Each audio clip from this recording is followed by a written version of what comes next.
Hola, boa noite, Monson here with the Good Morning Portugal Wine Club. Good evening to you wherever you are in the world and with whatever you are drinking this evening. Let's bring on our hosts for this evening's tasting. Two of them on the screen, so I'm going to go for the long angle here. Lovely Leona and Andy the Doc in Leiria. How are you both tonight? Very well, thanks, Carl. How are you? Yeah, pretty good actually. And tonight, I have to say, I have come better prepared than ever. Look at this. Ooh. I'm thinking that might be the ideal accompaniment for this wine. Having tasted it, yeah, I mean, it's not gonna. It's not. There's no harm in having a burger and some red wine, and I'm gonna explore that pairing in just a while. My first tasting though tells me it's a very sociable little number, and we're waiting for our fellow ninjas to join us, aren't we? We've got others joining us possibly, but even if they don't, we're going to be enjoying Porta 6. How did you come across this one, guys? I'm not. I don't recall. I in the supermarket. Yeah, I think we did originally find it in the supermarket. Had a bottle, probably about 3 months ago now. Thought, oh, that'd be a good one for the wine club, and then we couldn't find it, and we had to go online and find it. Having told people we were going to use it, and actually, the two people who I gave advance notice to. Doug, because he already had a bottle, and Penny, because she's fairly resourceful at finding them. Yes.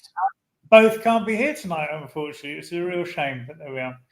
Yeah, absolutely. Lots of love to you both. Happy anniversary to both sets of people you mentioned there around this time. And Doug, I hope you're having a fantastic time touring around in the Bentley, I believe, for real. Not euphemistically or metaphorically, actually driving around the United Kingdom, I think in Derbyshire, in a wonderful vintage Bentley. Rachel and Frank are here as well. And Penny, lots of love to Penny because she's not feeling very well tonight. Most unusual for Penny not to be on the screen. So lots of love to you, Penny. Sorry to hear that you're not feeling the May West this evening. And send us a message if you can. We want to make sure you're okay. Lots of love to you there in Devon. Good evening, Frank. How are you doing? Pretty good, mate. And how's Coimbra tonight, you two? Coimbra is very good. I thought I'd take a shower before coming on. Last time you were complaining I stink. What? Was that Rachel or us? No, it was you. Okay. Yes, he smelled so bad I could smell him in like 100 kilometers away. So thank you for doing that, Frank. Really appreciate it. Anything for you. Stephen Wells is with us evening. What's this? I don't understand this. Are you getting into the mukbang scene? Not then, Carl. What's that? What is mukbang? Does anyone know what that is? No, sounds very, very bad, actually. Whatever it is, it sounds like something you would get into. Yes, thank you. What's up with Frank tonight? Has he been on the beer this afternoon? He's a little bit edgy, isn't he? From Elisa Pummel. Hello, good evening to you. How are you doing? Tudo bem, Elisa? Evening all. They have it in Majestic. I have the Reserva. Get you, Ian, which I have to say is worth the extra couple of quid. Tell us what that costs then in the UK with the extra couple of quid. We're looking at what, €3.89, I think, approximately, aren't we? That's what I paid, I think, this afternoon. Yeah, I think that's about what we paid. Yeah, free shipping because we bought stupid amounts of wine. So. Oh, I see. It's lost in the melee of your wine purchasing. Okay. Hola, boa noite, everyone from Eric J. Good evening to you, Eric. Ready to drink tonight by the look of your emojis. And I can read your emojis. I study them like a tarot cards. Boa noite, everyone, from Steve Welton. Oh, it's the noisy eating YouTube. Oh, I am going to be muting up when that happens. I cannot bear it when people eat noisily near me, to be honest with you, Stephen. So that, folks, is what mukbang is. And some people can cope with it okay, and others really can't. So that's an interesting thing, isn't it? Is it the MASR thing, the sensual sound relationship? Very interesting. You learn something new every time we have a good morning wine club out. I thought it was something different. That's why I thought it's something you'd be into. I thought it was something to do with farmyards, but Mukbang. I mean, that's new to all of us, isn't it? Let's find out if the Austin household. You guys into mukbang? Evening all. Hello. Are you can I ask if you are mukbangers? Beg your pardon? No, then. Only on a Saturday night. We've just found out tonight here about the mukbang scene, which apparently is eating a lot of food while doing a YouTube video. My goodness. Okay, we could try it one night, couldn't we? We've got possibilities here. Yeah, that we could go with that. Yeah. Okay. Cheers, all. How are you both? I'm good. Fine, thank you. Excellent. Cheers, all. I did a temporary change of photo, says Susan. I was getting too much messenger interest from my 10-year-old photo. What a world we live in, eh? I think from this site as well, I want to be honest, I've got a new do, planning a current photo soon. Okay, Susan, interesting there, what a photo can do for you. And blaming our community for the undue attention, I think. 11.50 in the UK. Wow.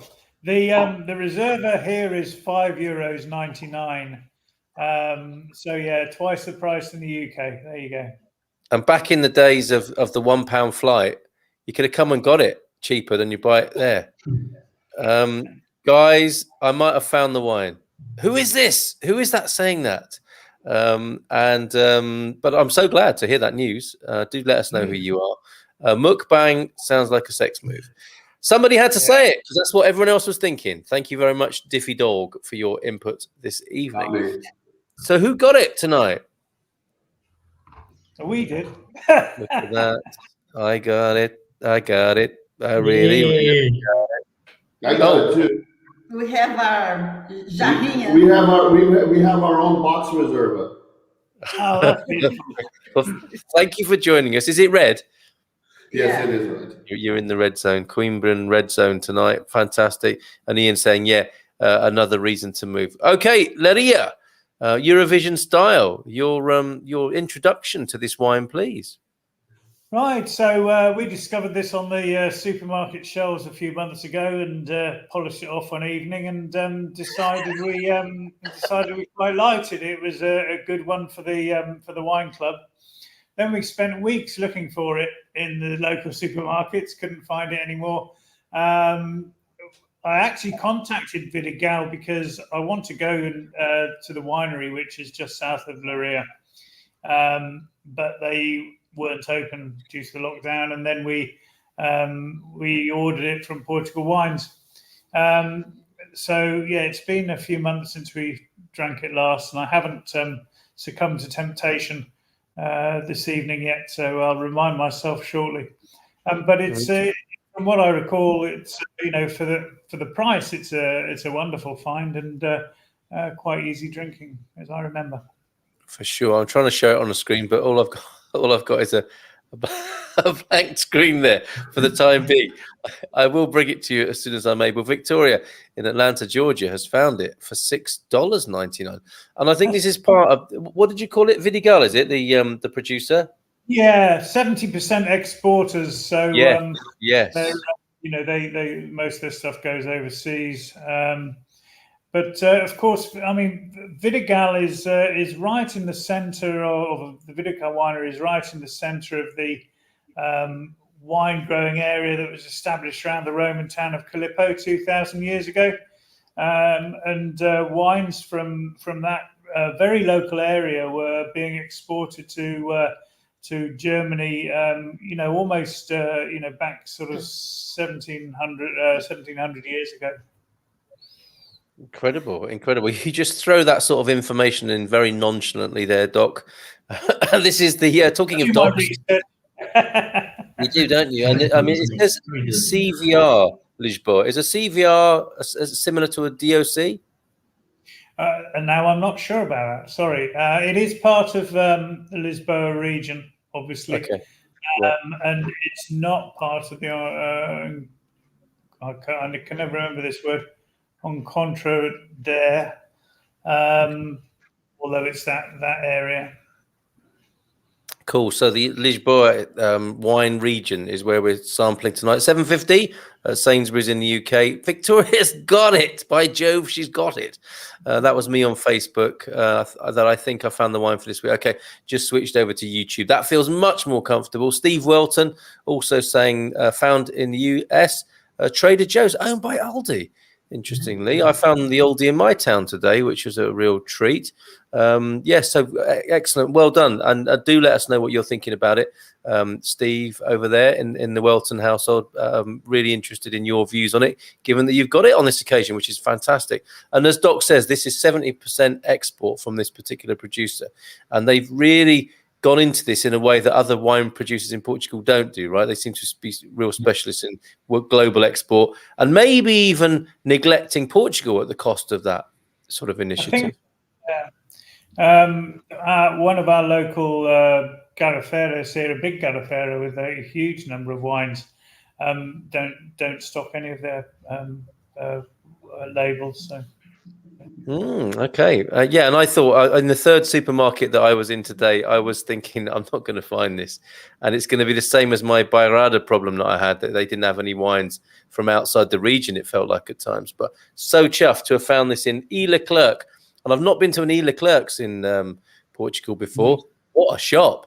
What a shop! It's a good shop, isn't it? Yeah. Yes. Very good. Yeah. Really, really impressed with all sorts of counters and shopping experiences that they've got in there. It has the feel of a very sort of exciting market in a way, because of the lighting and the spaciousness of it, and the convenience of a supermarket. But there's me being perverted into the ways of the supermarket rather than going into the local market, which I will also do in Caldas, I promise. Now I'm one of the Caldasians, of course.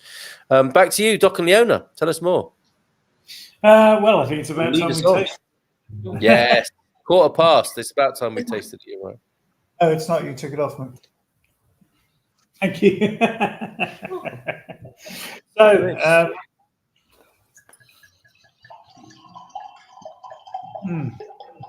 lovely sounds coming from Malvazza.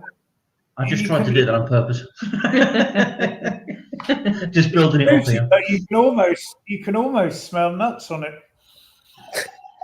Sorry, what can you smell, Doc? I'm sorry, I didn't get that. What was that?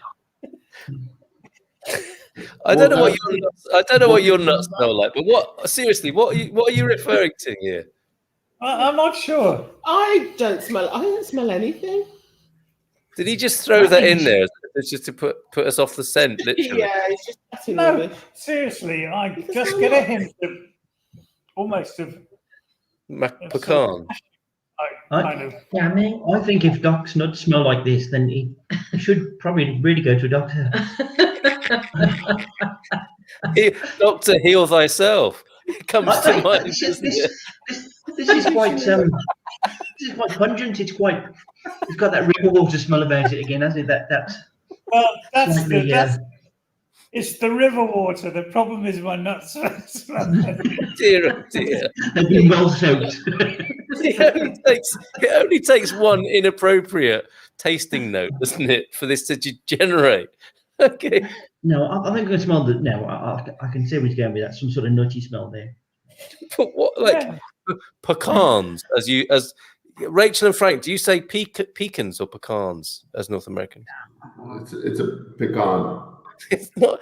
So do you say panis then in that case? No, I actually I know what I smell. I smell oregano.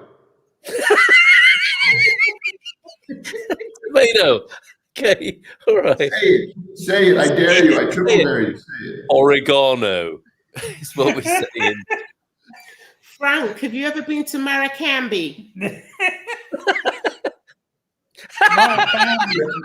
Mary, who can be? Maracambi. What's on the that? northwest coast, northwest coast of the England. Northwest England.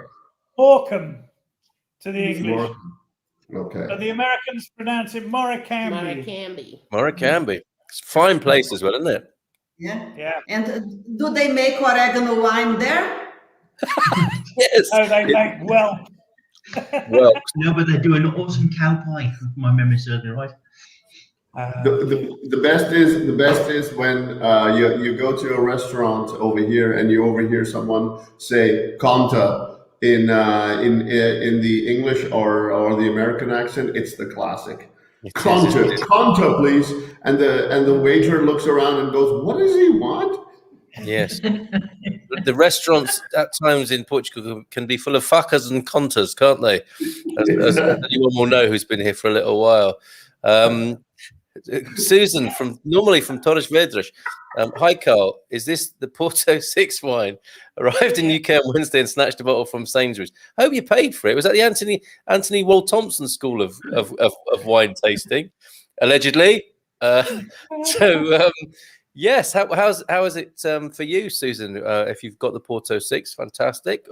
I'm spending $7.50. If I'm spending $7.50 on a wine, says Diffy Dog, I'd be expecting instant chest echo and long-term adverse health impact. Okay, Diffy Dog. Carl Spitz. Well, yeah, but it was at Doc's comments. Yes, Steve, he did. He did say nuts. No one else is getting nuts.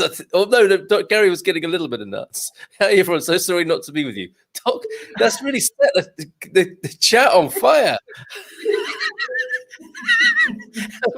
And 12 euros in Norway. Oh, I forgot to say earlier on, thank you for joining us, Sindre Omenyash. It's a pleasure because you joined our food and wine group. Thank you for it's absolutely a pleasure to accept you into the group. Let us know. I think you're tasting this with us tonight. 12 euros in Norway. Probably a lot of Northern European tax on there because a good sense of social justice in Northern Europe, right? Not sure about. Portugal is part owned by Norwegians. So, I think it's 40% of the capital is Norwegian. Is that a kind of bacalhau type deal going on there? Do you think that's the connection, isn't it? Maybe could be, couldn't it? No. Unexpected Norwegians in the bagging area there. All roads lead to bacalhau. They do, they do, and all the shopping aisles too. Not sure about the former at Diffy Dog, but can guarantee the latter from Ian's tasting there in Hertfordshire, sunny Hertfordshire today. Love the label illustration. Were you drawn to that, Doc and Leona? Because it is a pretty bottle, isn't it? It's quite attractive, yeah, certainly. This is when we were buying wine by the label back 6 months ago. And therein, that leans towards the export nature of this producer, right? If you're sending that abroad, that's a lovely little view of Lisbon there, the 28 tram. I'm thinking it's the 28 with Vidigal on the destination board there. What, Gary? It's the bloke sitting in the doorway smelling his nuts. That's what it is. He's roasting his nuts, isn't he? By the look of it. Yes, there's a little fire there. I haven't got my glasses on. Yes, that looks. And yeah, and it is a good little label like that. Actually, it's a fun label. That. Yeah. There's all sorts going in there. It's not unlike a Morecambe postcard, in fact. No. So I might even. Yeah, that one's soaking off, didn't it? And putting in your scrapbook, possibly. Stop here. Okay. I love the label. No wonder the export. Based on Doc's findings. Capricorn 12. Hi guys, look what I found. My new online Portugal family switched on the TV, and here you are. Good vibes. Superb. So you're tuned into YouTube already. Raising a glass to you tonight, Capricorn 12. Thank you for your company. How lovely. Tamara, hello. Well, good evening. Joining you with a glass of Vielle Église, best red in the southwest of France. Oh, that does sound a bit posh, that, Tamara. And we're very glad to have your company from France. You're often flying the French flag when it comes to wine matters, and I think culturally generally with you there from the local winery. How lovely in your part of France tonight. So, anything other than nuts in it? Rachel and Frank, what do you want to say more about your particular brew that you've got in the fine terracotta jug? This is the 2016 Sopias Reserva that Garvinator, he introduced us to this one, and we can't let this box go, so we keep on buying the same one over and over again. I love it. We've done a lot of that. Yeah. It came from our local, right in the kitchen. Oh yes, yes. Living proper Portuguese life, that isn't it? A wine box in the kitchen for every day or hourly drinking. Walking between the two. Yes. Isn't that usually the idea in Portugal, where you're like, if you've got a gathering and you've got like a few bottles of wine, you say to yourself, well, at least I've got my boxed wine in the background. If things go out, you can always Yes. Get the box wine going. Yep. Every home should have one. And I was thinking today, like doing a little kind of series of like, you're becoming Portuguese when, and that'll be in there, wouldn't it? I think to have a box of wine on the go in the kitchen. Parking on a roundabout was the one that immediately came to mind. Have any of you done that yet? We have done it actually, but we watch it all the time because we live right by a roundabout, and yesterday was it yesterday? Taxi driver pulls up on the outside of the roundabout. His door open, stays open, no hazards, and a guy gets out. Walking with a stick, and very slowly makes his way to the cash point and then back. Beautiful. Isn't that great? Welcome to Portugal. That is a lovely moment, isn't it? And like anyone who hoots at the back, if you're from New York and you're behind that person, you start hooting, I think people will drag you from your car and take you for a quiet drink somewhere to calm your nerves. Because that's beautiful, isn't it? The old fella obviously needed to get to the cash machine. And when he's in he's probably got his 30 bills that he's paying on multi-banco as well, which is going to take a good half an hour, isn't it?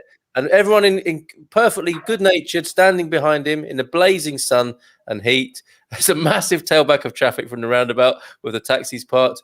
No one's batting an eyelid. All good. Fantastic. There you go.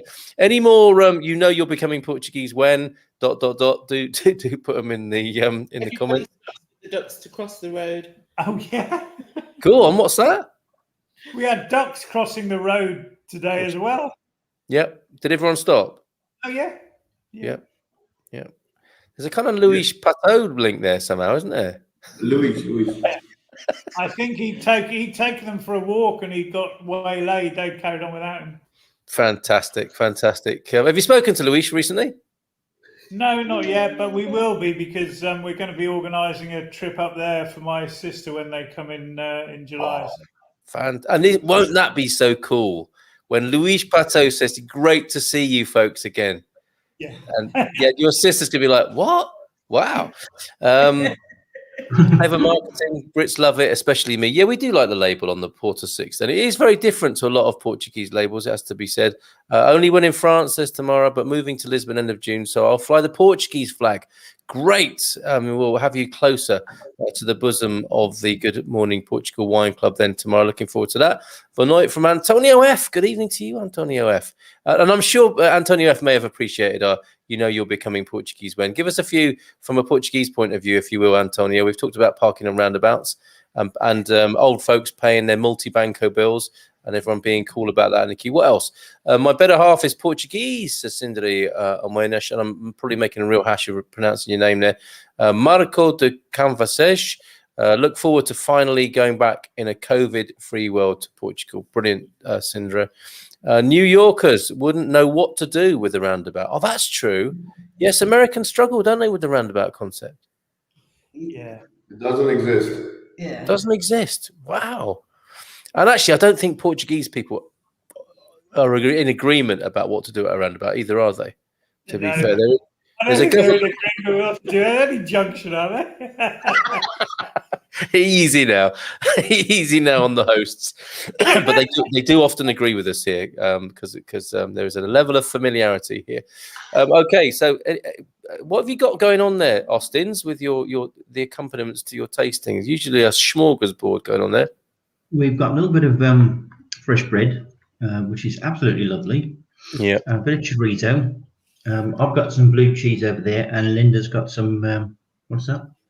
Just cheese spread. Oh, I thought it was wallpaper paste. Yeah, it's nice.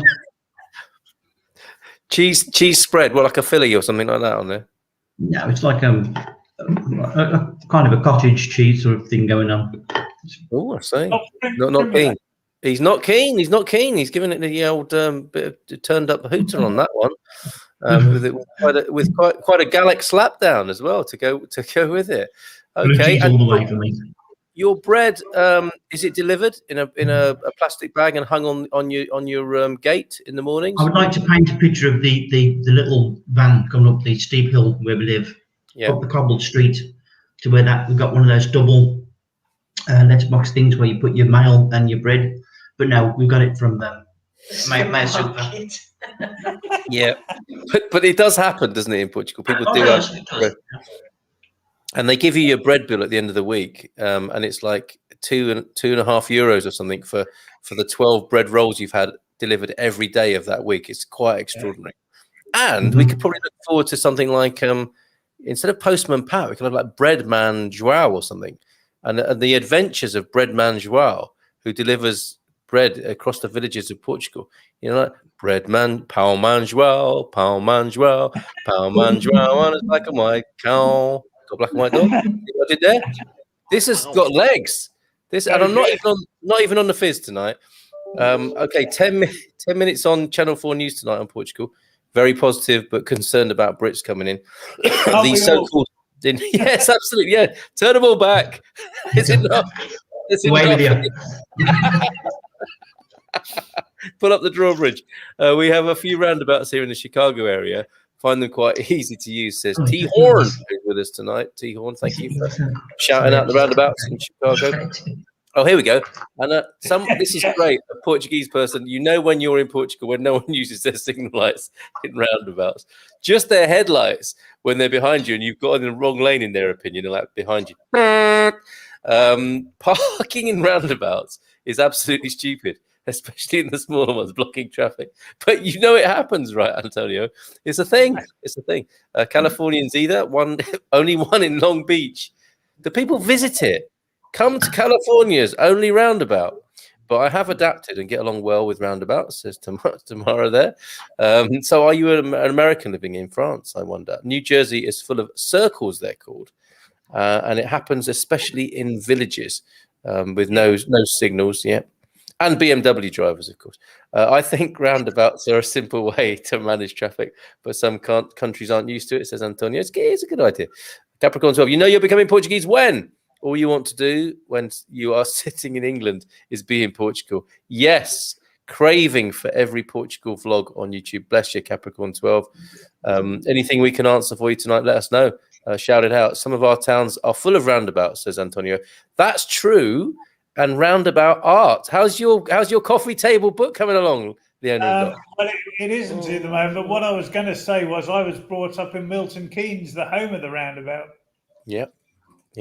Okay. But yeah, our coffee table book is on hold at the moment, especially given the poor state of our BMW, which decided to give us about 10 different electronic warnings today. So it's now sitting in the garage, waiting for the electrical engineer to look at it, which will be about the middle of next month, probably. Yikes. And not one of them was please use your indicators, was it? No. The wipers, Wipers, yeah. I'd forgotten that. I spent some time there on business about roundabouts there. Andy's here. Hey, Andy. But just opened the COVID jab for the 50+. So just booked up me and the missus for June the 7th, says Andy there. Thumbs up from Andy. Sorry, Carl. This is Tammy. Hello, T-Horn Tammy. Steve's other half. Good evening to you. Thank you for joining us tonight. How's it going there with the wine? Brits, don't mess it up for us Americans. I'm still doing a bit of vacation planning. Yes. What do we say about that, folks? I mean, what do you think is going to happen? It'll be fine. There you go. He's a doctor. Nubianet and a thumbs up for the Brits not messing it up. Okay, so a bit more about the wine, because it is the wine club after all. I think Gary's really digging in there, isn't he? That's very nice. That's very pleasant. Go on, say more. With the blue cheese, it tastes really sort of jammy and fruity, and it really deepens the flavour. So that's really a good combination going on there, blue cheese and the wine. It is sweet, isn't it? Is it on the sweet side, right? It is rather. Yeah. Probably, yes. Yeah. It does have a very deep, fruity sort of blackberry damsony sort of flavour to it. Yeah. Which it lends itself very well, to like strong cheese or something like that, and chorizo's nice with it too. Well, I can't wait to take a bite out of this burger, which is going to put me out of action for a little while, because I'm not going to do the mukbang thing and put everyone through that. I could make a separate video on that, but I don't think it's the right place to do it here. So I'd love to have a little bite of this burger and enjoy it. So if you guys could just do that while I mute myself up. You smash a bit of that burger down your grid. All right, I'm muting it. You eating your burger. Check out Doc, this monk sorry, having a burger. Sorry, Gary, what are you saying? Yeah, the winery that you're on about, the Vidigal winery, is that to the south of you, or is it up north? Yeah, it's to the south. So there are 3 or 4 wineries in the Cortez Vidigal area. And I think you were off screen. It was just before you came on when I was saying that the Romans planted up that area all around Callipo, the city that was there at the time. And wine from the region, the area was being exported to the North Rhine area 1,700 years ago. Wow. So it's a fairly ancient sort of winemaking region then, if the Romans were at it. Although I'm not sure how it fared under the Muslim occupation. I'm not sure. I haven't read enough yet to find out what happened to the viticulture during the Muslim occupation. That's a very good point, actually. Winemaking under the Moors. Wonder whether they just, I never thought about that. That's a very, very good point. I bet you they drunk a bit, but you couldn't not really, could you? I mean, it's too tempting. Alcohol is an Arabic word, so they actually invented distilling. So it makes you wonder.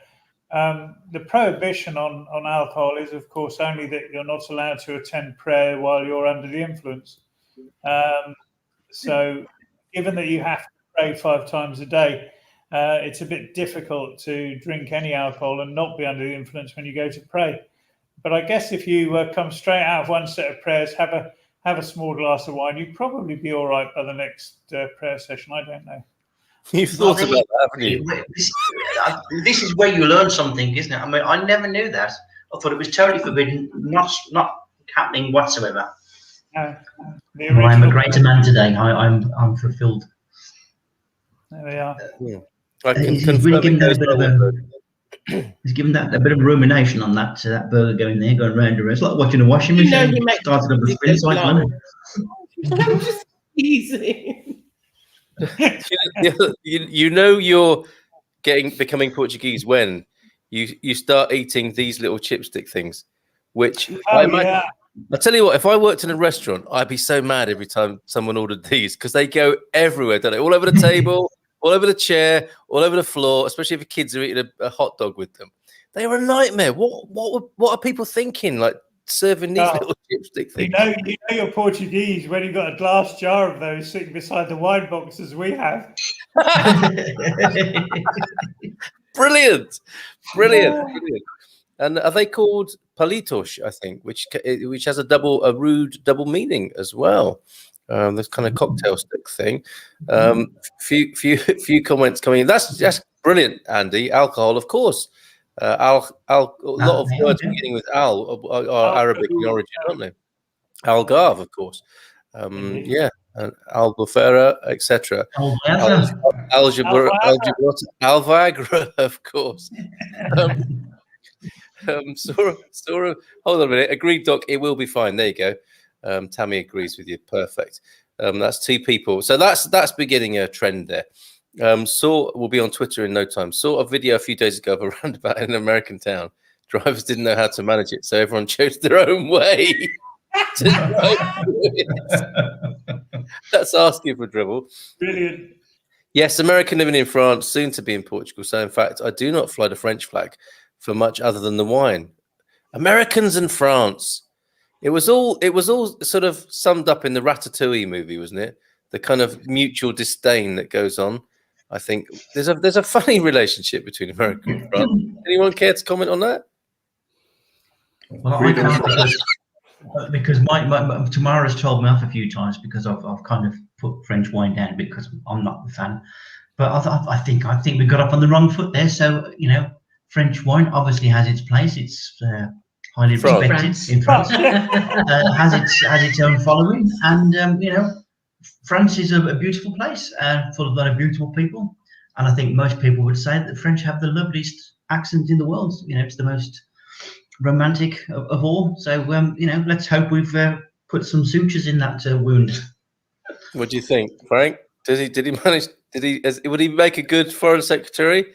Oh my God, he really tried being a foreign secretary there, and we just saw right through it. Yeah, me too. Actually, I've got to say, but nice try. I mean, 10 out of 10 for the diplomacy there, and trying to mend the old wound, which is probably how the French describe it. Even. Well, I think what, and I've figured this out now. What with this thing between the French and the English, it's because they invaded us. They were the last ones to conquer us.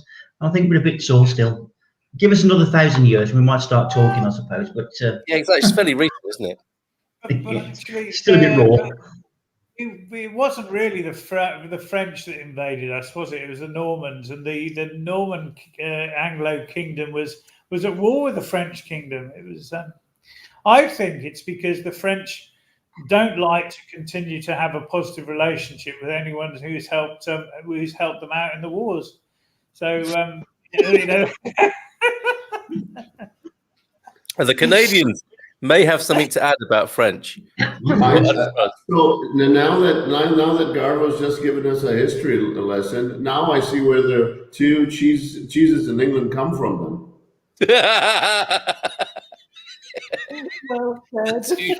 The two cheeses of England.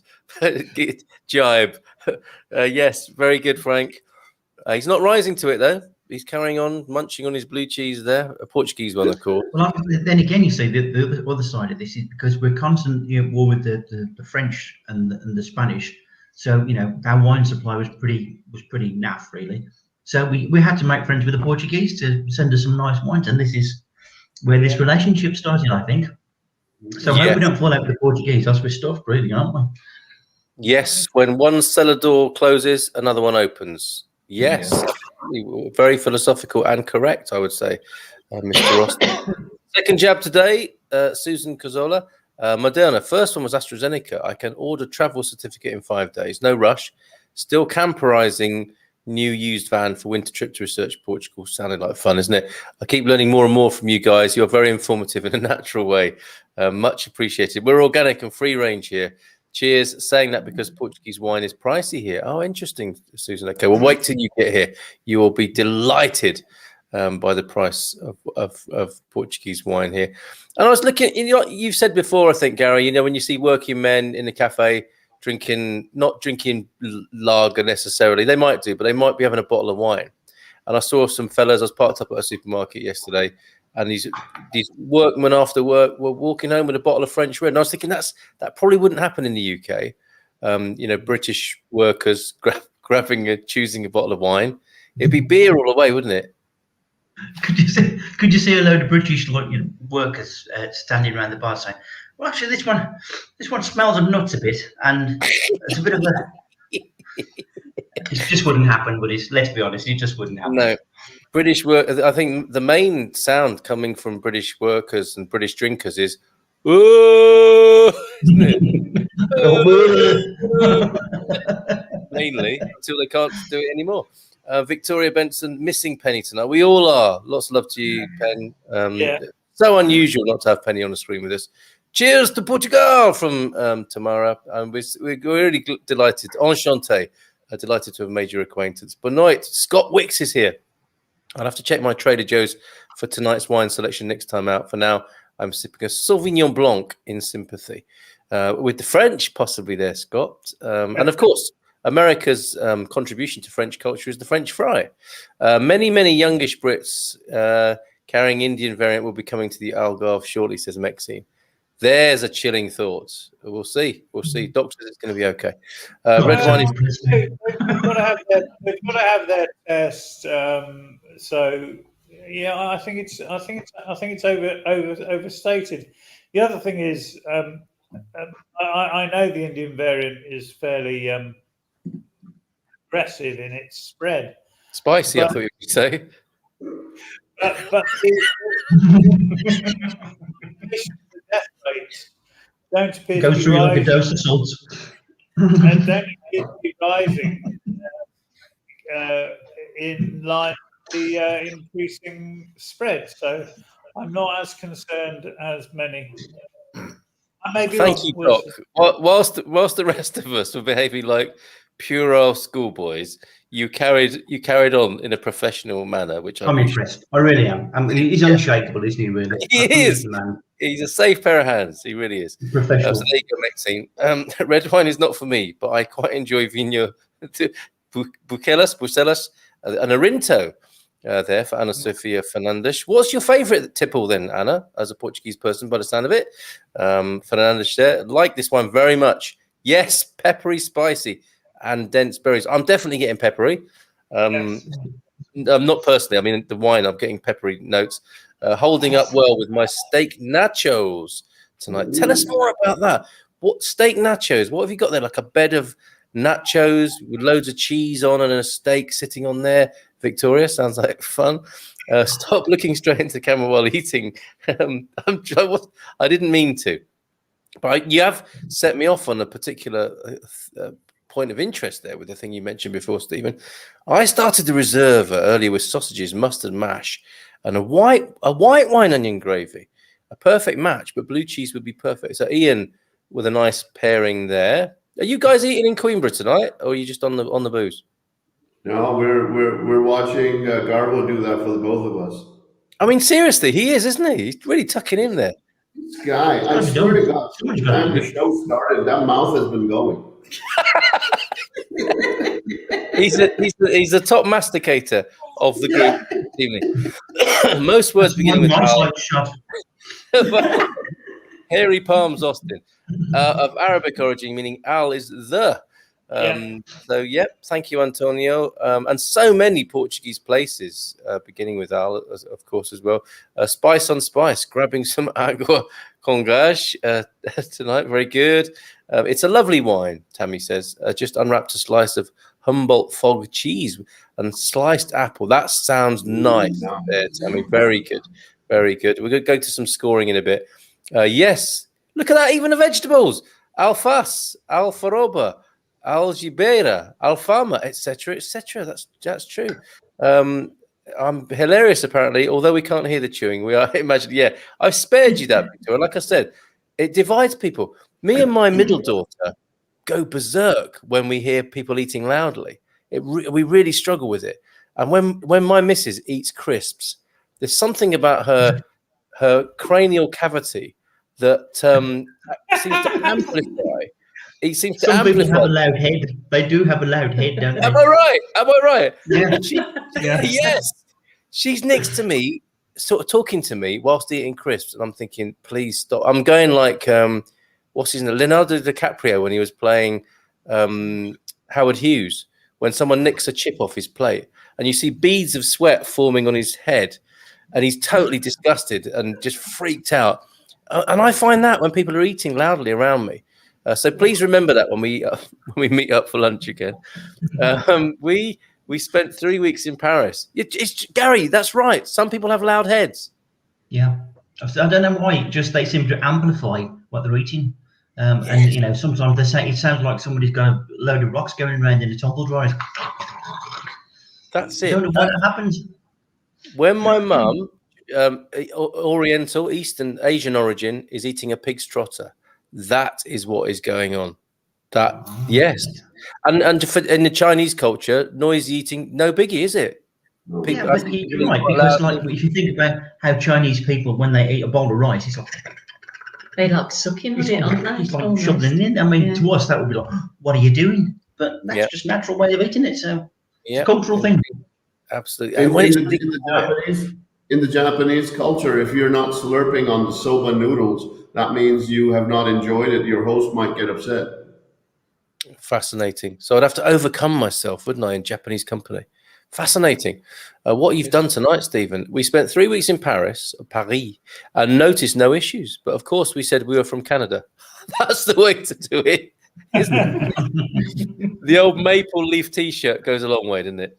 Whilst touring France. I mean, It's been so long. Must watch Ratatouille movie again to get what you're saying. I think there are so many concealed and not unconcealed digs from Hollywood towards the French in there, with the caricatures going on. French wine definitely belongs in France.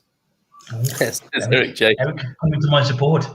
My oldest nephew's my oldest nephew's are French. And at this point, someone has to say, don't get me wrong, some of my best friends and relatives are French. I love France, but it is a bit different and exhausting. They want me to retire in France. Nope, says. Why is it exhausting, Nubianet? Tell us more about that. Americans are introduced to the French by Pepe Le Pew.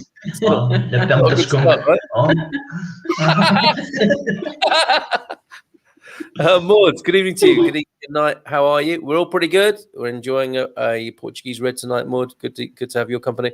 My partner is missing the UK pubs massively. He says in Portugal everyone drinks espresso and not a good old pint. There are people who've experienced the British pub here tonight. Can we spare a moment for the British pub, which has been massively impacted in this last year? What do you miss about British pubs or the British pub experience, Doc? And Leona, for that Weatherspoon meals for under £2.50, including a pint. Yeah. Yeah, Leona. Nothing. You don't like British pub culture? No. I kind of miss it when you walk into a British pub and it goes quiet. But Gary, probably things like proper bitters and traditional old ales, that sort of stuff. That's the only thing I'd miss, really. And ploughman's lunches. There you go. There's a ploughman's lunch with your beer. And is that like? I mean, is that still available? Do you mean like in a proper pub or a kind of a reconstructed ploughman's with actually probably proper country pub, not with the spoons, rubber cheese and no, it's got to be a proper country pub by the river if possible. With a couple of spring onions, like whole spring onions on the plate. Or pickled onion, which makes your eyes water and sting a bit, That's burning through the plate before you get to it. Let your head go around a bit. Really brown, dark brown pickled onion. Almost fermented. Yes, that's the one. I'm missing that as well. Linda, British pubs. I can't say that I miss much, really. Wow. Possibly the choice of drinks that you get in a British pub. You don't get the selection in a Portuguese bar. So that's probably it. Yes. Yeah. And that can be as much of a problem. It's a blessing and a curse, isn't it? When someone's in front of you and there are 350 different drinks to choose from and they really can't make their mind up. I can never make up my mind. That's true. Okay, what do you like to drink, love? And it's like, yes. And the barman's waiting there and the 7 people behind you are waiting there. Okay. Frank, I think you cultivated an appreciation for the British boozer. Absolutely. Stale beer, reheated shepherd's pie, the entire joint smelling like there has been a lot of cigarettes smoked in that place for decades. The seats looking like with cigarette burns, and like 10 decades people have been sitting on that same seat because there's like the thing of asses in there, like it's the imprint of asses in there. It's just amazing. Some of these British pubs are amazing, especially if you go to the I went to this pub near Fleet Street last time I was doing Rachel and I decided to do old London pubs, and we went to this pub in Fleet Street, and this was exactly it. It smelled exactly like when you've entered a British pub. Yes. The first 2 things you're going to smell is the shepherd's pie and the stale beer. Yes. I mean, and whatever activity happened last night behind the bar. Yep. And on a Saturday, that you'll get top notes of aftershave and perfume because people are dressing up, as well as the shepherd's pie and the stale beer. Frank, you're killing Leona here, honestly. I have to say, I expected you guys to say that you miss the social aspect of going to a pub. No one said anything about it. I love. We both love that about British pubs. It's it's especially in Canada. It's the most. It's a very social place, and you go into the British pub, and you have the guy who's been sitting at the bar for 5 or 6 hours every day. You see that guy. You see somebody else. It's a lot of fun. Yeah. Wow. He has a hook for his own tankard behind the bar. Absolutely. Yeah. I mean, you've got somewhere in a British pub when you've got your own tankard and your own seat, because that's the other problem of going into a strange pub. You might be sitting in someone's seat and you don't know it, but all the other people there know it, don't they? They're looking at you uneasily, thinking that Big Dave's an old Ned's seat. You do know that's old Ned's seat. He's not sat here now, is he? It's not the point, mate. You know, this is our pub. You know, local people, local beer, local attitude. Yeah, but what you don't know is he's been dead for about 15 years. So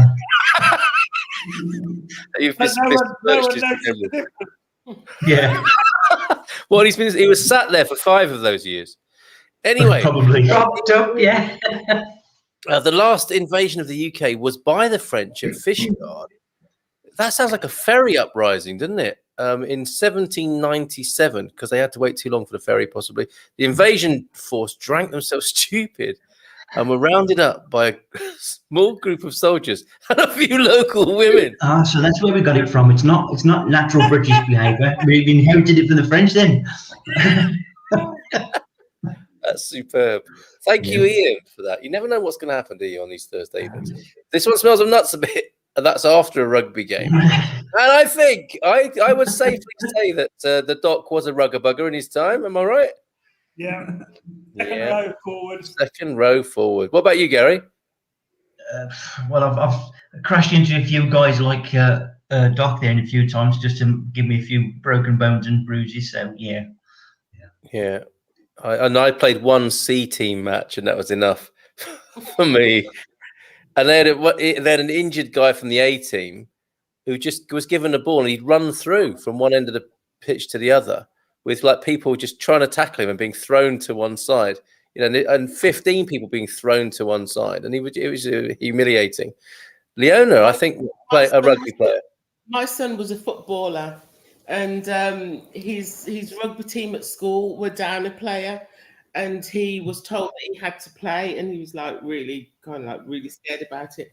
But he got home and he said, "Mom, nobody touched me, because as soon as I got the ball, I just ran," because he was that scared. He just ran like nobody's business. He played twice, never did it again. He was too scared. It's a tough old game. Catch him to get the ball off him. I'll tell you who really is a great rugby player, who we know, and that's young Benjamin. He's absolutely fantastic. Like Leona said, he's Grease Lightning, ducking, weaving, and he's through. He really, really is good. He must be a 3/4 back somewhere. Yeah, left back in the changing room. Left back in the changing room. It makes rugby fun to watch as well, doesn't it? When that happens. Here we go. Andy saying the wife is Portuguese, born and raised in France. Of course, because the second biggest city in Portugal is Paris, isn't it? French accent with Portuguese olive skin and temperament. Wow. Gord knows what she saw in me. Tried living in France, not for us. Been living in Portugal for over 15 years now, never leaving. What a lovely sentiment to share. Thank you. And I love Portugal. This is definitely the place to come and say those sorts of things. Thank you, folks. Charles is here as well, and people are very vociferous tonight. This is great. We'll do some scoring on this one in just a moment. I have a book called The Bonjour Effect. They say if tourists don't say bonjour nor initiate eye contact, rudeness will ensue. Is there anything like that in Portugal we should be made aware of? Good question, Susan. Folks. Yeah. The Portuguese people like you to say bom dia or boa tarde. They like you to, address them that way, or hola. If you sort of don't put that before the sentence that you're going to say, then I think they consider it a bit rude. Yeah, that's fair. That's fair. I like you to have a go. Definitely to have a go. No, but they like you to say bon dia, and or boa tarde. Oh, you said that rather very posh, very fine, old chap. What happened to your accent? That is my accent. Good point, Linda. Yes, Coimbra, what do you think? Yeah, Linda is totally right. It's a very traditional society here, right? So the thing is, it's always start with bom dia, boa tarde. And like it's you have to call people like senor, even though the guy is like a 22-year-old like whippersnapper, and you got to call him senor, and you're like, why am I calling you senor? Like, what have you done? And but you have to. Not that. You don't say that, do you? No. Okay, good, excellent. Yeah, and you can say it many times to the same person, can't you? So in the supermarket, bon dia, boa tarde, and then boa continuação, and boa tarde again, or bon dia again. It doesn't matter how many times you say it. It's really lovely. But to say it, you do need to say it. You do need to say it. Leiria, what's the vibe there with that? It's the same.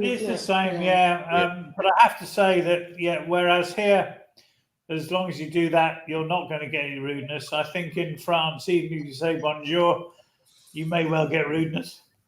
Because you didn't say it right. Okay. Just because you're English. Yep, just because you. It is like, English people, bonjour. And they know immediately, don't they? Bonjour. Why is he ignoring me? I say, bonjour. It's not good, is it? There you go. No hard feelings, guys. Appreciate wine from everywhere and just want to say cheers. There you go. So your little bit of vinho-based diplomacy work to treat there, I think. I'm more of a beer and spirits girl, says Anna. However, sparkling wine is top. Yeah, I'm really enjoying the Vinho Verde with the changing weather. A couple to 3 bottles Vinho Verde. Donna Jacqueline is loving the Vinho Verde as well. 20% increase in cases for the last 2 days. All the Indian, AK, the Johnson variant, they're calling it. We'll see in the next couple of weeks, says Ian to that. Yes, travellers. Say that again, mate. I might stand corrected. Yep. Okay. We'll stay abreast of that, of course. Excuse me. Yes, travellers. Say you're from Canada, but remember to be nice to make it believable. There you go, Canadians. Why do you think I'm moving to Portugal? Done with France, so we're in this together. Taking my French hubby with me, though. Interesting. French hubby. None meant there. Tomorrow you'll find proper pubs on the Never Spoons. So you don't have to go to Wetherspoons. You can go to Never Spoons and find real boozers serving the old Plowmans and stale bitter. I found that UK pubs closed too early. Well, there was a time, wasn't there? 2:30 in the afternoon and 10:30 at night. Yeah. Long gone now. Yeah, long gone. Planning for 2 weeks to go to the pub and don't know what you want when you get. Yes, this is a very interesting insight in human behavior, isn't it? Waiting for ages to go to the pub and you don't know what you want when you get there, and you haven't got your means of payment ready either. So not only have you taken 5 minutes, Linda, to decide, when it comes to paying, you're only just getting your purse out at that point. Total time at the bar, 17 minutes. But bless you. Bless you. Yeah, all right. So yeah. Oh, all right. Okay. Ian, Cheshire cheese, the oldest. Is that the one you went to in Fleet Street, the Cheshire cheese? Yes. Yeah. Yes. Yeah. That's one of them. Yeah. And yes, this is dealing with a British boast. If they drink so much beer, why is it stale, Frank? Don't know, because half of it goes on the floor after they've been drinking since 2 o'clock in the afternoon. Yes. It's a stale smell, isn't it? But I do like that smell, I've got to say. I grew up in a pub for a little while, and I do like that. Frank, Waldorf salad. Is that the name of a pub? Or tasting of nuts? I don't know. I don't know. This is some kind of salad that they've. Oh, this is the famous American salad, and maybe they're saying that the pub smells like the Waldorf salad. Maybe, why not? And it does. It would smell of nuts, a Waldorf salad. It should do anyway. That reminds me of the fantastic John Cleese line from Fawlty Towers when the Americans asked for Waldorf salad. He said, "Sorry, we're fresh out of Waldorfs." Good old John Cleese. In Vancouver in the 90s, I frequented the Billy Bishop Historical Museum. Is that like an English history thing? It sounds like it, doesn't it? Yeah, Billy Bishop. Sure. You're sat in Billy Bishop's seat. Yeah, that could work. Is that a Portuguese barbecuing on the wine label? What is he grilling? Sardines, I would suspect. What do you think, folks, who've got that label? There's sardines on that. It's got to be in it. Sardines, Portuguese. Yeah, the cat's there as well. As soon as we've done these comments, we'll go to some scoring. Second row, the position of legends. There you go, Doc. Are you all drinking? Is that the position where the man behind you puts his hand up in between your legs and grabs your belt buckle? That's front row. That's front row action. Okay. Second row, you stick your head between the buttocks of the people in front. Wow. Sounds perfectly legit to me. Both. It's a man's game. It's a man's game. Okay.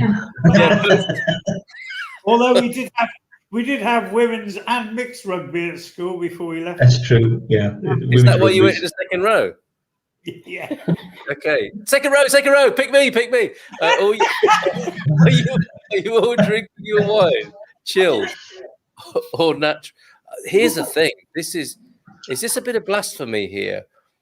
I mean, you would chill the Portuguese red spumante, right? And we've done that, and we still didn't like it. But red wine chilled in Portugal—that's not really a thing here, is it? No. I think, right, and I've discovered this, especially in summer, right? Your red wine can actually get too hot. It can go over the top, and then it loses a lot of its qualities and flavors if it gets too warm. So yes, you could keep it in a cooler place because it can get too hot. So it can also be too cool. Yeah, too cool. You know, the other end of the scale, you lose a lot there as well. But yeah, I mean, you have to be. The only red wine I've ever chilled was Beaujolais Nouveau, but and that was probably 20 years ago. Okay, so no, I think no is the answer there, Victoria. Except to keep it within a bandwidth of it being vital, not exhausted by the heat and not chilled. Not to take its character away with too much cold. Fresco. Boa noite a todos. Pardon my question, but do you miss English wine? Nope. What English wine? FL. Come on, is that a serious question? I mean, it's got better, but our Viagra household, do you miss English wine? I don't. Do you know what? I don't think I've ever had an English wine. And no, just not going there really. No. Leiria. I think I've probably had a glass of English wine once every 4 years on average. Is that Blossom Hill? Just to check in. Blossom Hill. Wow. Well, Blossom Hill might as well be an English wine. I think to be fair. But it's not. And Frank laughed into his hand there, thinking it might be the ideal accompaniment to a Salisbury steak. I don't know. What do you think? No, I thought they were referring to Ribena. You want Marmite in that as well. But sorry, FL, if that was a serious question, forgive us, because I know that English wine producers are trying really hard, and there are some good English wines, but they tend to be overshadowed by the terrible ones that people just won't forget about. Unfortunately, it was occupied by mostly Brits, some friendly, some overly reserved, not like the Brits at all. But it was about as pub life as you could get in Canada, or at least Western Canada. They did not have a rule about leaving a regular spot available for them, as did the Dover Arms back in the day. So Susan knows her British boozer culture there. Tammy, natural, no chilled needed on the red. Yes, for you tonight with the Porta 6, Porta 6. I agree that you need to make an effort with basic language in whatever country. And absolutely tomorrow, we're all, whatever we're saying laughingly here, we are keen to speak Portuguese and fit in, absolutely. Even if the person doesn't speak the language, you appreciate when they make an effort, says Antonio F., even if it's just a bon dia or la. So absolutely, Antonio, I think we're on the right page there, aren't we? And Linda, absolutely right with that. Agreed tomorrow, we are guests in their country. Manners are important, absolutely. Tammy, Capricorn 12, Mrs. Capricorn 12 is a qualified rugby coach. She only did it to take control of the under-15s at school. Then it turns that our son's headmaster of the prep was only John Gallagher, an all-black legend. Wow. To have in school there. Excellent stuff. Victoria, wine is usually drunk au naturel, white wine, and green is drunk fresh and fresco.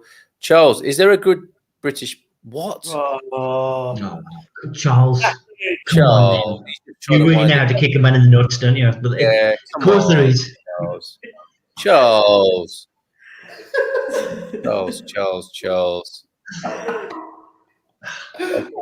Freshy. I love Charles. Yeah, I love him too. But I mean, sometimes he goes a bit far, doesn't he? So yeah, chilled is fresh. That's worth remembering. Fresco, cold, rather than fresh, as in fresh and recent. I went to a school near Fleet Street, and the journalists indeed were in the pubs from lunchtime onwards. It's a wonder they ever managed to write any factual news in Fleet Street, then, isn't it? When I was living in Spain, all the red wine was served chilled in the bars. I had to ask for natural, which they never had.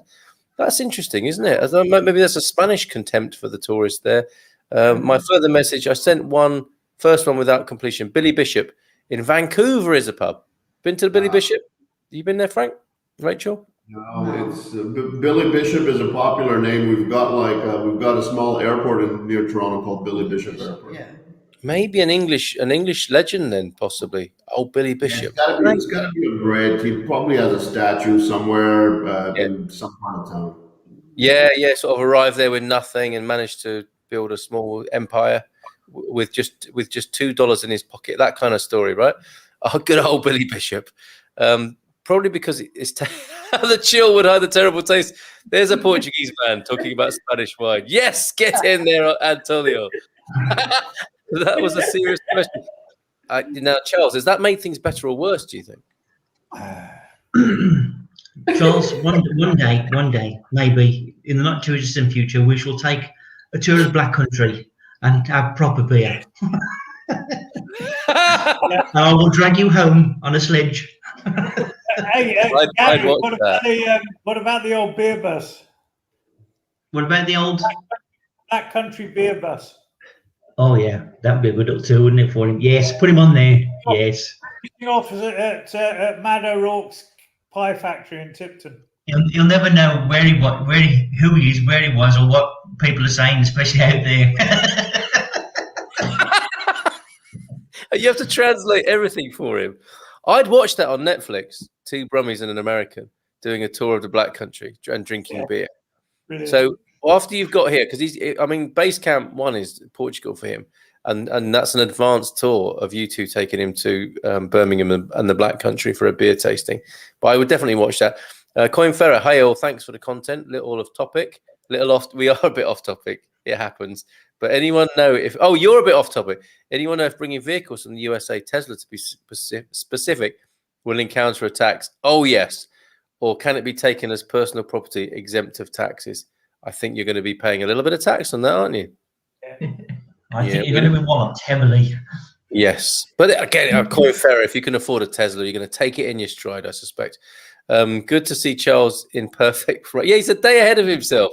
Too bad it's a Thursday with his banter, with his anti-British beer banter there. Crappy Spanish red wine is served cold as table wine in restaurants, makes it palatable. So there you go. A good bashing for the French and the Spaniards this evening on the Good Morning Portugal Wine Club. You're welcome. So, scoring of the Porta 6. Let's start in the Alvagra tonight. Sorry, it's just love about that last comment. Lovely wine.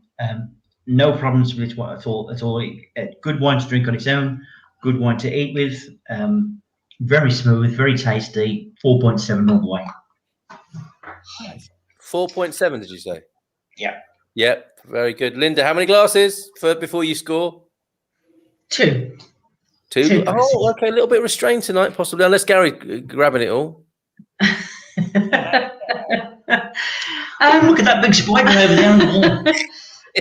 I like the flavour of this wine. It's a really fruity, nice jammy taste. A little bit on the tannin side for my liking. It's a bit too spicy. But I do like it, and I think I'd give it 4.3. All righty. Okay, so that's about an average of 4.45 or ish over there in Alvagra. Do you wish to rate the Sopiash Reserva boxed wine from Coimbra tonight, folks. Absolutely, Yes. absolutely. Rate my box. This one's a solid for a box wine. This is a solid 4.5. Yeah. Get in. I am rating it on the box wine category, and then I'm saying 4.75. Yeah, it's very good. Yeah. It's very good. Well done, Garbo. You see the gift that keeps on giving. Careful, Frank. It's quite addictive. You keep going to the box. I've realized. Well, we see Frank in a park in Coimbra one day, nursing a bottle of boxed wine, chasing pigeons away. In a brown paper bag. leave my wine alone. Get away with you. But we've got to thank you, Garbo, for taking us in that direction, because you've been risky with some of your recommendations, haven't you? You've taken a few chances, and boxed wine was one of them. You took us down that avenue. Well, you should know me by now, Carl. You know, I like a bit of danger and a bit of adventure. And challenging preconceptions. I think part of it is challenging preconceptions as well, isn't it? I think so. Yeah. Yep. Okay. So the box wine doing well in Coimbra tonight. Look at their faces. I mean, clearly it is. Yeah. Look at Rachel's smile. Isn't that lovely? Isn't that like your day off? Yes, absolutely. Maybe I should score next, given that you're the host this evening in Leiria. I'm enjoying it, and I got some food to eat with it because I was thinking it's going to be one of those complex reds. It's not complex, is it? This is a drinker. This is standalone red wine, and you know, from the story point of view, you've got the nice Lisbon illustration there. This is going to go down well with your visitors coming to Portugal, and it doesn't need cheese necessarily, or a hearty meat-based dish to appreciate its complexity. You can just drink this, can't you? You could crack it open and give people a taste of Portugal straight away. So 4.75 from me as well, and I can't wait to eat the rest of my burger noisily on my own here in the studio with these weird thin chips, and enjoy it with them. So yeah, thank you, Andy and Doc, Andy the Doc and Leona. See, that's how well it's going out. Andy and the Doc.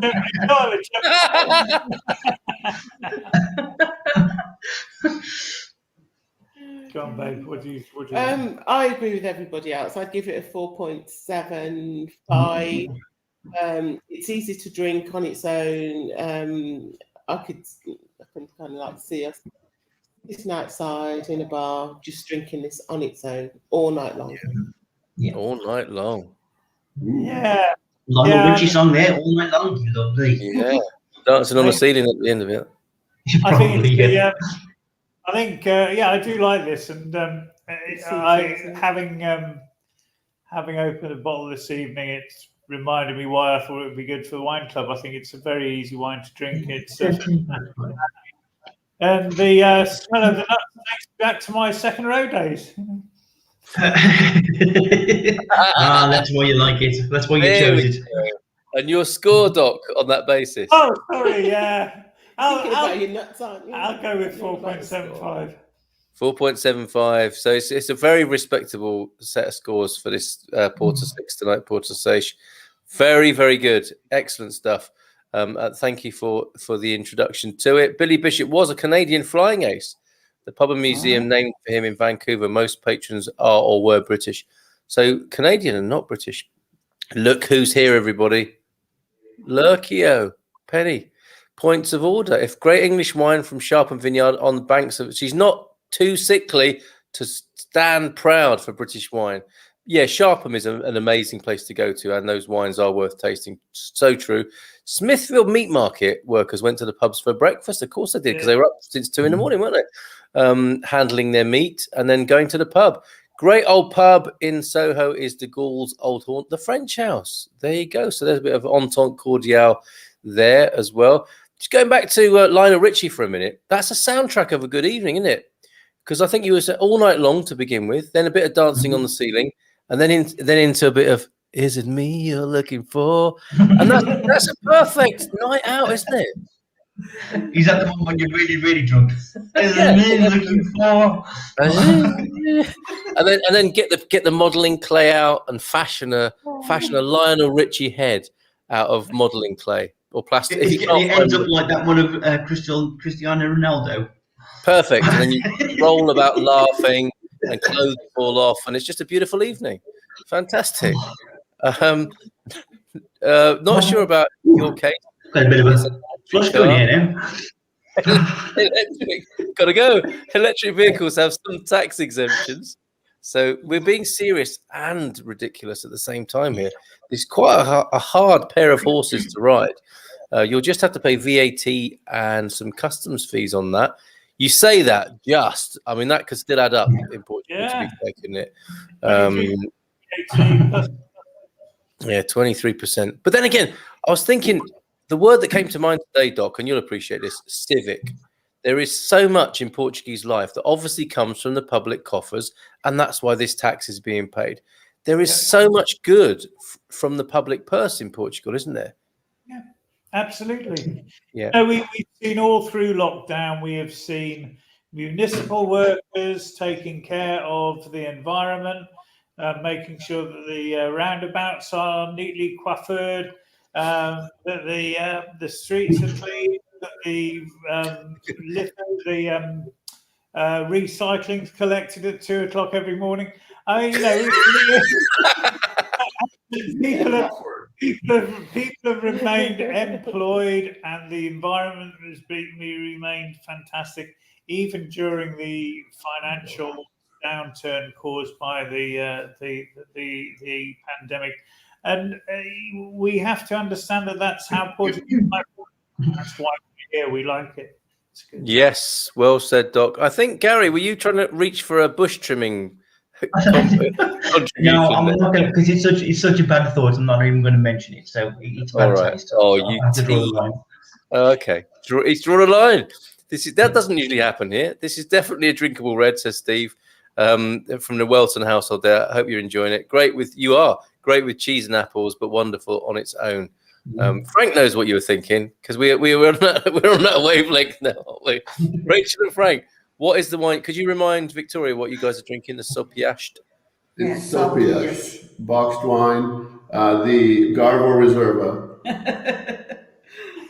The Garbo Reserva.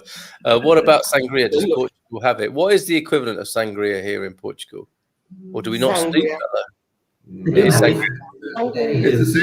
same like asking the tapas equivalent over here. There isn't. Okay, there's just tapas, isn't there? Occasionally, but they don't mind using the word tapas or sangria here. Doc and Leona, love the wine tonight. So Victoria, appreciating your hosting and direction tonight. Thank you. So glad I found it. The song. This is the one I missed. The song "Easy" is better for your drink. That's the one in the morning, isn't it? You know, after you've said it, is it me you're looking for? And the clothes have fallen off. And then in the morning, I said, well, what did you expect? I'm just easy like a Sunday morning. How do you like your eggs, basically? That's my shower song, then. That's easy like it. What do you sing easy in the shower? And go for that. Ew, that bit in the song. But all that steam and everything loosens the vocal cords. That's where you got to go for it, man. That's where you're at.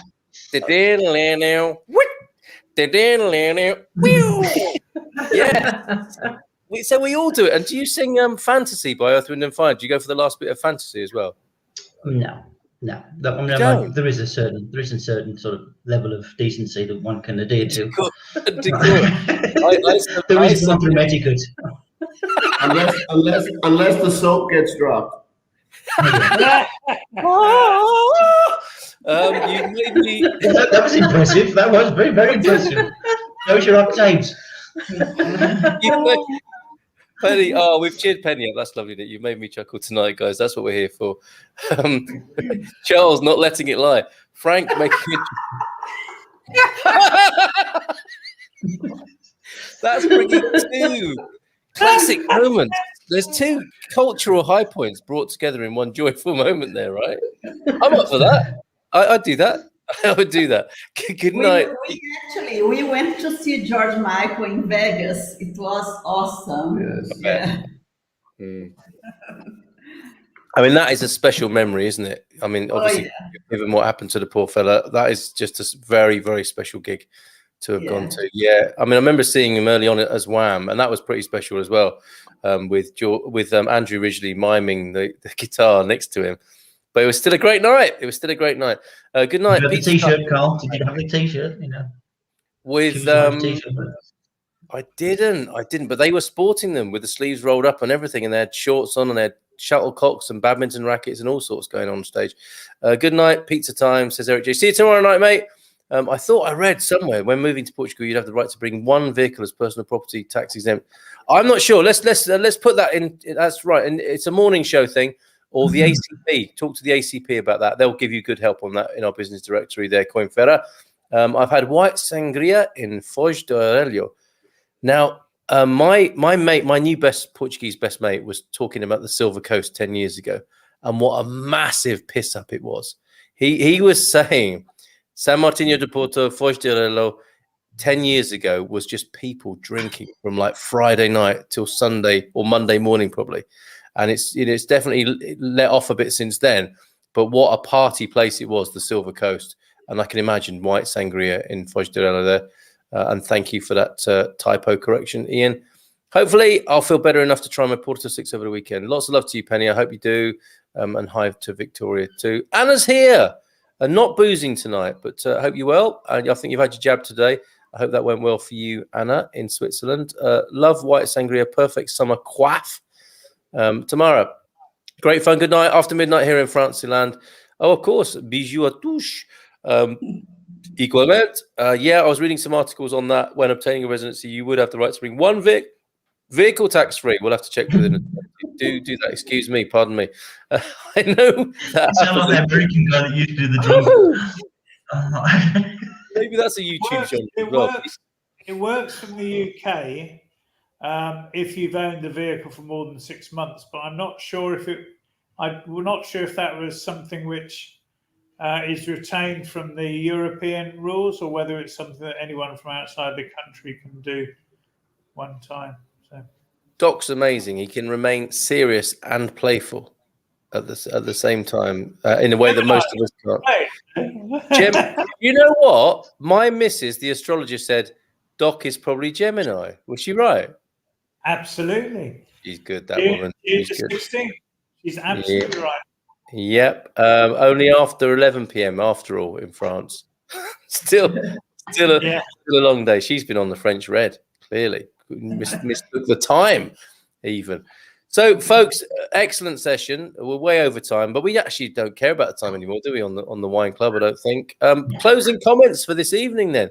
To Al Viagra this evening, that famous Arabic phrase, Al Viagra. Ladies first. Yeah, just a very nice wine. Yeah, definitely worth getting and trying it. Yeah, Okay. Lovely wine to end a lovely day. Really, it's been a really enjoyable day and a good program. So yeah, thank you guys. Thank you. And is that like Portuguese sun? Is that what you're referring to? I mean, I do you remember, Gary, because you were into this, the idea of the Portuguese moment when you're sat somewhere, or even standing, whatever, lying down, but you think, this is what I came here for.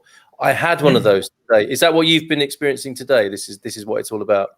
Well, I don't want to spend too much time because obviously we've overrun. But today we just had a lovely day because obviously the weather's been nice.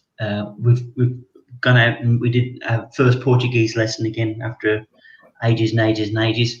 We went to the citizen shop expecting very, very difficult times, but were rewarded with wonderful staff who just helped us all the way. Couldn't help us any better. And then had a lovely meal, which cost next to nothing. And coffee and beers with some friends. Yeah, it's just beautiful. Yeah. You know, when you haven't had something, and how can I say that? When you don't do something, no, I can't say that. When you go back to normality, what we used to do, you appreciate it more. Yes. And today has been one of those days to have friends, good food, and what you came here for.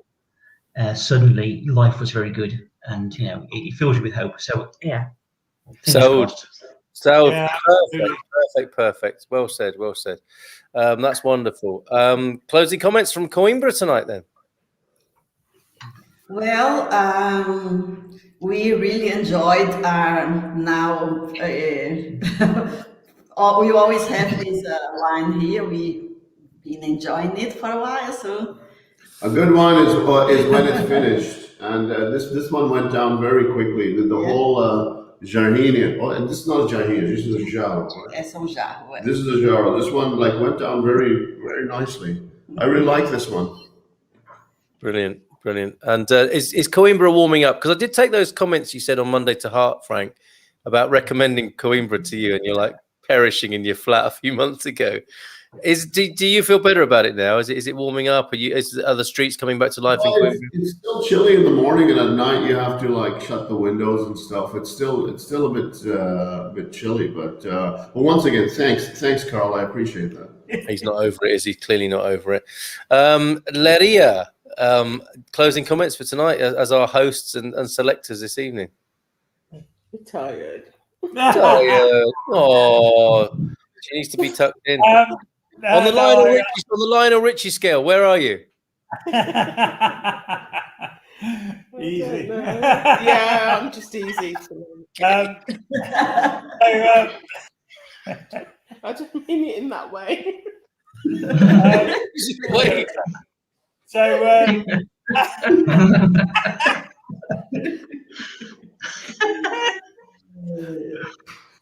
Don't fall off. I'm just really glad that people appreciate the wine. We do, and great to be with you guys as always. Oh, really lovely. Thank you, Doc. From Tammy and Steve, 4.8 for me. Lovely choice, Leona and Doc. Thank you. That's great to get from you, Tammy. Thank you. Look who's here. Frank, my 1989 tin can got me here. Greetings from Yorkshire from our old mate Doug Hughes, who's celebrating his anniversary over there in the UK. A proud gas station owner. Yeah. Can you imagine the actually all the share prices in petroleum have gone up thanks to Doug's outing across the world. The environment says thanks, Doug. 15 miles to the gallon. Yeah, and what was this? He's a climate change embracer now on his 15 mpg trip across Yorkshire. Doug, we're only kidding. Thanks. Great banter as always. Love you, Doug. And one final one. Yeah, this is a couple more. A wine for laying down, as in the drinker or the wine itself, Ian, and finishing the bottle, absolutely. And here, another pairing suggestion. After the nachos, we'll finish with a Twix bar. Keeping it classy. Goes so well. Oh, no, last word to Steve. Caramel Twix. Salty caramel Twix. Are you sharing? Are you going to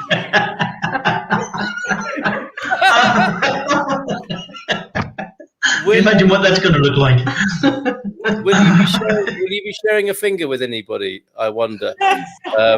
With that, Victoria, I'm going to go now and pour a glass of sangria, play with my clay, and make a Frank head.